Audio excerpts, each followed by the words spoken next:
माता वैष्णो देवी, जगत जननी जगत तारिणी। माता के दर्शन मात्र से ही सारे भक्तों के दुख, कष्ट, पाप सब कट जाते हैं। माता के दरबार में झोली फैलाने वाले को माता कभी खाली हाथ नहीं जाने देती। आपने भी जरूर माता वैष्णो देवी के मंदिर में अपनी हाजिरी लगाई होगी, दर्शन किए होंगे। चलिए आज हम आपको 10 ऐसे रहस्य बताते हैं जो माता वैष्णो देवी से जुड़े हैं। वैष्णो देवी का जन्म। हिंदू महाकाय के अनुसार मां वैष्णो देवी ने भारत के दक्षिण में रत्नाकर सागर के घर रामेश्वर तट पर जन्म लिया था। उनके माता पिता लंबे समय से निसंतान थे। उसी प्रांत माता वैष्णो देवी ने रत्नाकर सागर के घर में जन्म लिया। देवी के जन्म से एक रात पहले रत्नाकर सागर ने वचन लिया था कि बालिका जो भी चाहे उसकी इच्छा के रास्ते में वे कभी नहीं आएंगे। मां वैष्णो देवी को बचपन में त्रिकुटा नाम से बुलाया जाता था। बाद में विष्णु के वंश से जन्म लेने के कारण वे वैष्णवी कहलाईं।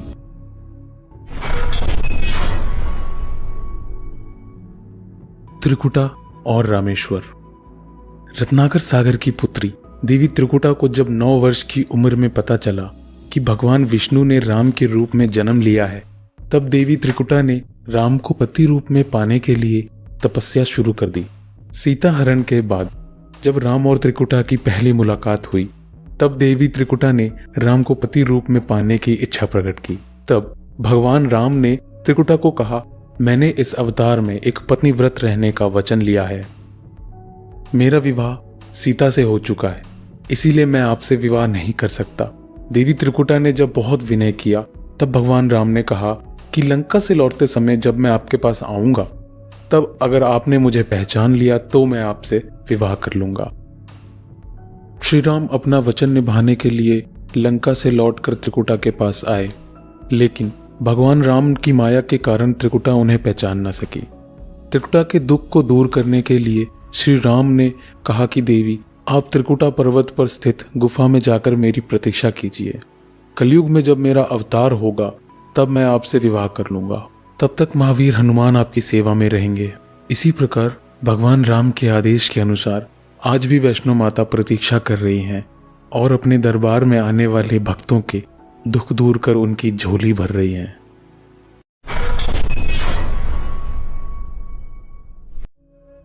वैष्णो देवी मंदिर का निर्माण। ऐसा कहा जाता है कि वैष्णो देवी माता मंदिर का निर्माण लगभग 700 साल पहले ब्राह्मण पुजारी पंडित श्रीधर द्वारा किया गया था। वे बहुत ज्यादा गरीब थे। उनके मन में माता वैष्णो देवी के लिए बहुत ज्यादा भक्ति थी। ऐसा कहा जाता है कि उन्हें एक दिन सपने में माता वैष्णो दिखी और कहा कि उनके लिए भंडारा कराएं। माता वैष्णो को समर्पित इस भंडारे के लिए पंडित श्रीधर ने सभी को भंडारे का न्योता भी दे दिया। इस भंडारे को कराने के लिए लोगों ने मदद भी की, लेकिन वो मदद काफी नहीं थी। भंडारे के दिन नजदीक थे और पंडित श्रीधर ये सोच रहे थे कि इतने कम सामान में भंडारा कैसे हो पाएगा। इस चिंता में ब्राह्मण रात भर सो भी नहीं पा रहे थे। ऐसे में उन्हें बस देवी मां के चमत्कार की उम्मीद थी। भंडारे के दिन बुलाए गए सभी लोग ब्राह्मण की छोटी सी कुटिया में बैठ गए और इसके बाद भी कुटिया में काफी जगह बची हुई थी। इसके बाद ब्राह्मण ने सोचा कि वो इन सबको कैसे भोजन करा पाएगा। उसी वक्त ब्राह्मण ने एक लड़की को बाहर से आते देखा जिसका नाम वैष्णवी था।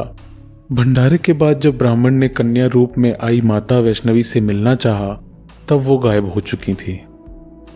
जब कुछ दिन बाद ब्राह्मण को वैष्णवी कन्या का सपना आया, उसमें स्पष्ट हुआ कि वह मां वैष्णो देवी थी।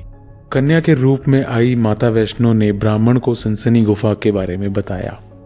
इसके बाद ब्राह्मण श्रीधर मां की गुफा की तलाश में निकल पड़े और उन्हें ये गुफा मिली।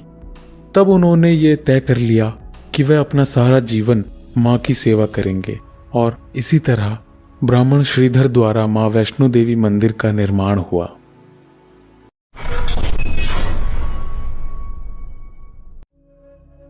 वैष्णो देवी मंदिर की 2 गुफाएं। वैष्णो देवी के मंदिर में एक नहीं बल्कि 2 गुफाएं स्थित हैं, जिसमें से एक गुफा को हम सभी गर्भजून के नाम से जानते हैं, जो त्रिकुटी पर्वत पर स्थित है। उसकी ऊंचाई लगभग 1200 फीट है। ये गुफा अर्धकुंवारी के पास है। जहां मां वैष्णो देवी ने 9 महीने कठोर तपस्या की थी। इस मंदिर की एक और दूसरी गुफा है जो कि भवन के पास स्थित है। इसमें 3 पिंडियों का वास है। ये पिंडियां देवी सरस्वती, लक्ष्मी, काली की हैं। लेकिन माता वैष्णो देवी की यहाँ कोई पिंडी नहीं है। माता वैष्णो देवी यहाँ अदृश्य रूप में मौजूद है। फिर भी यह स्थान वैष्णो देवी तीर्थ कहलाता है। इस गुफा में पवित्र गंगा जल निकलता रहता है। माना जाता है यहाँ कई प्रकार के चमत्कार भी देखने को मिलते हैं। गुफा में भैरव का रहस्य। माता वैष्णो देवी मंदिर में भैरव का शरीर रखा गया है। मां वैष्णो देवी ने भैरव को त्रिशूल से मारा था, जिससे उसका सर उड़कर त्रिकुट पर्वत पर भैरव घाटी में चला गया था, जिसके कारण वहां भैरव मंदिर का निर्माण हुआ था। और तभी से भैरव का शरीर माता वैष्णो देवी के मंदिर में है। कहा जाता है कि अपने वध के बाद भैरव को अपनी भूल का पश्चाताप हुआ और उसने मां से क्षमा की भीख मांगी। माता वैष्णो देवी जानती थी कि उन पर हमला करने के पीछे भैरव की प्रमुख मंशा मोक्ष प्राप्त करने की थी। उन्होंने ना भैरव को पुनर्जन्म के चक्कर से मुक्ति प्रदान की और उसे वरदान देते हुए ये कहा कि मेरे दर्शन तब तक पूरे नहीं होंगे जब तक भक्त मेरे बाद तुम्हारे दर्शन नहीं करेगा। उसी मान्यता के अनुसार आज भी भक्त माता वैष्णो देवी के दर्शन के बाद करीब 2.25 किलोमीटर की चढ़ाई करके भैरव के दर्शन करने जाते हैं। तो दोस्तों, आप भी जब माता वैष्णो देवी के दर्शन करने जाएं तो भैरव के दर्शन जरूर करें। महाभारत के युद्ध से पहले माता वैष्णो देवी की पूजा। महाभारत जो पांडवों और कुरुक्षेत्र युद्ध का विवरण देता है, जिसमें वैष्णो देवी की पूजा का उल्लेख है। कहा जाता है कि कुरुक्षेत्र युद्ध से पहले कृष्ण की सलाह से देवी की पूजा की थी। उनकी भक्ति से प्रसन्न होकर देवी मां वैष्णो देवी के रूप में उनके सामने प्रकट हुई।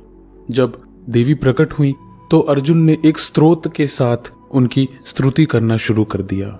आमतौर पर माना जाता है कि पांडवों ने सबसे पहले कोल कंडोली और भवन में देवी मां के प्रति श्रद्धा और कृतज्ञता में मंदिर का निर्माण किया था। एक पहाड़ पर त्रिकुटा पर्वत से सटे और पवित्र गुफा की ओर मुख किए हुए 5 पत्थर की संरचनाएं हैं, जिन्हें 5 पांडवों के रोग प्रतीक माना जाता है।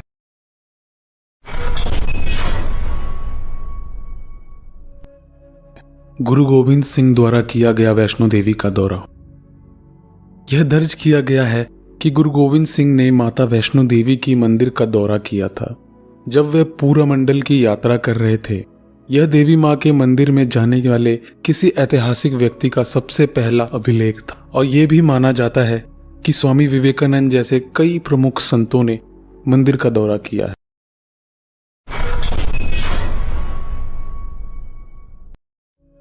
राजस्थान की वैष्णो देवी। अर्बुदा देवी राजस्थान की वैष्णो देवी मानी जाती हैं। मां कात्यायनी का है रूप उनका। जिले में स्थित राजस्थान के एकमात्र पहाड़ी इलाके माउंट आबू में नक्की झील के निकट ही ऊंची पहाड़ियों में माता का भव्य मंदिर है। सालों से चैत्र नवरात्र हो या श्राद्ध नवरात्र हो, यहाँ पर दर्शनार्थियों का सैलाब हमेशा उमड़ आता है।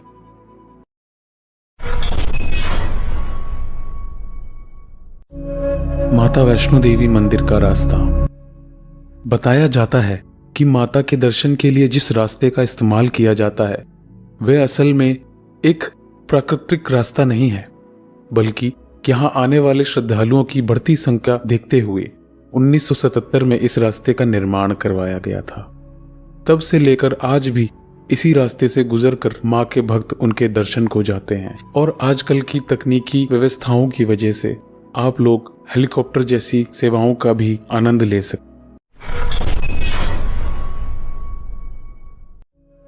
मंदिर में भक्तों के द्वारा चढ़ाया गया चढ़ावा। वैसे तो वैष्णो देवी मंदिर में हर महीने भक्तों की भीड़ रहती है, चाहे गर्मी हो, बरसात हो, ठंड हो, चाहे कैसा भी मौसम हो।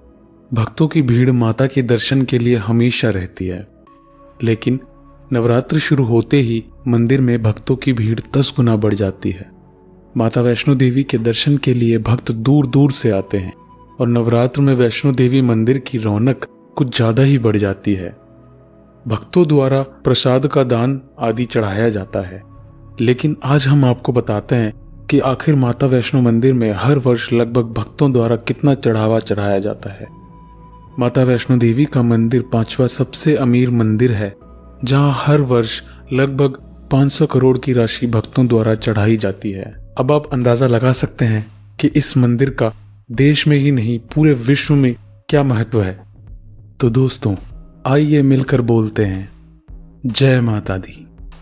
अगर आपको ये वीडियो पसंद आई हो तो लाइक कर दीजिए और सब्सक्राइब भी कर दीजिए, और नीचे कमेंट सेक्शन में ज़रूर बताइए कि आपको ये वीडियो कैसी लगी। धन्यवाद दोस्तों, फिर मिलते हैं ऐसे ही किसी वीडियो में।